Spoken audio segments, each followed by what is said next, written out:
Assalamualaikum warahmatullahi wabarakatuh. Ya, para pemerhati kesehatan Tibun Nabawi dan para komunitas terapi holistik muslim di mana saja berada. Setelah kita berbicara konsep terapi ilahiyah, maka kita akan lanjut kepada konsep terapi ilmiah.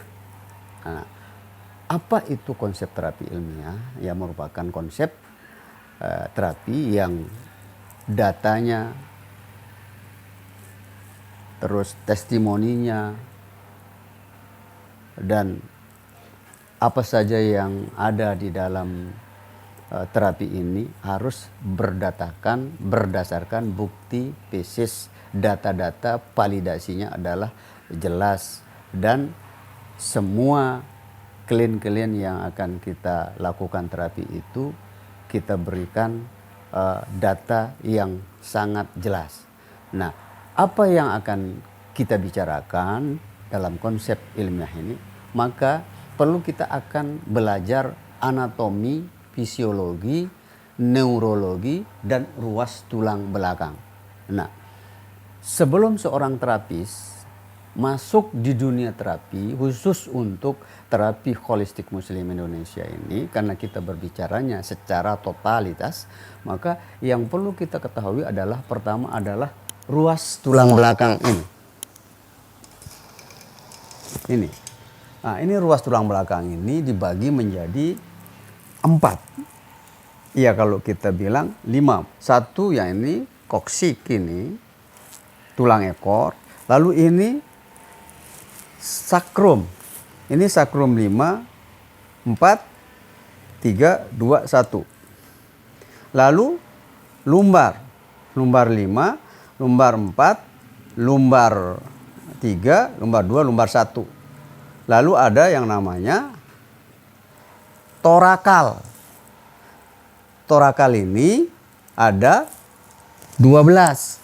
12, torakal 12, 11, 10, 9, 8, 7,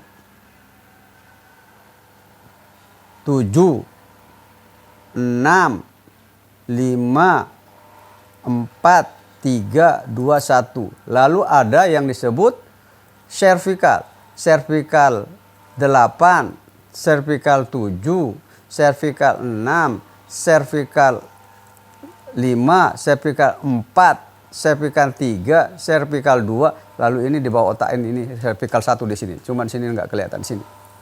Nah, ketika kita sudah tahu beberapa ruas tulang belakang ini, maka kita akan lebih memahami kemana ketika kita melakukan pemencatan di daerah ini.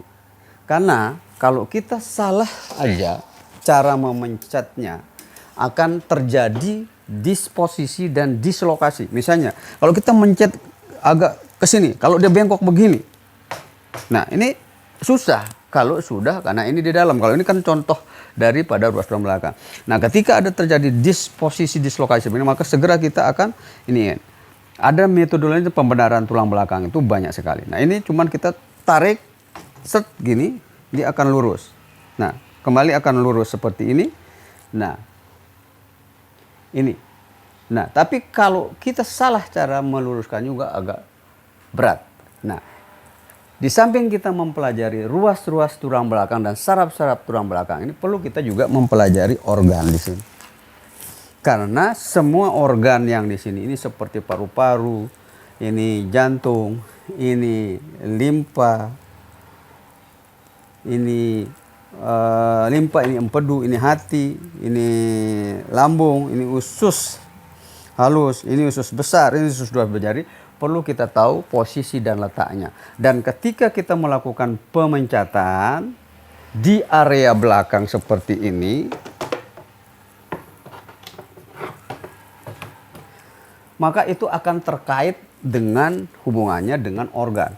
Ini kan tadi yang kita jelaskan ruas tulang belakang. Ini ada sakrum 1, 2, 3, 4, 5. Terus ini lumbar 1, 2, 3, 4, 5. Terus ini torakal 1 sampai 12. Lalu ini cervical 1 sampai 8. Nah, ketika kita melakukan penekanan di area sini, maka yang T3, 4, 5 ini akan lari ke jantung.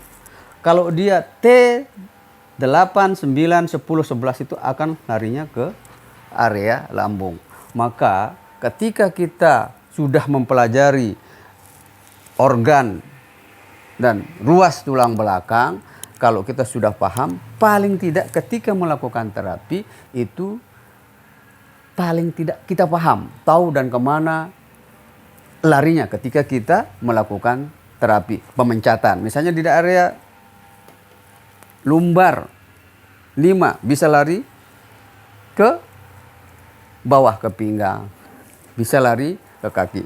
Ketika kita nekan sakrum, bisa lari ke penyakit bermacam-macam seperti ambeien. Bahkan ada yang dislokasi di area-area dekat paha dan lutut, bisa kita lakukan pemecatan di situ. Nah, ini pentingnya kita mempelajari konsep terapi ilmiahnya. Karena ini sifatnya sekilas, ya mudah-mudahan dengan kita sudah mempelajari beberapa ruas saraf tulang belakang, terus beberapa anatomi tubuh manusia, maka paling enggak kita akan paham dengan cara atau metode terapi secara ilmiah.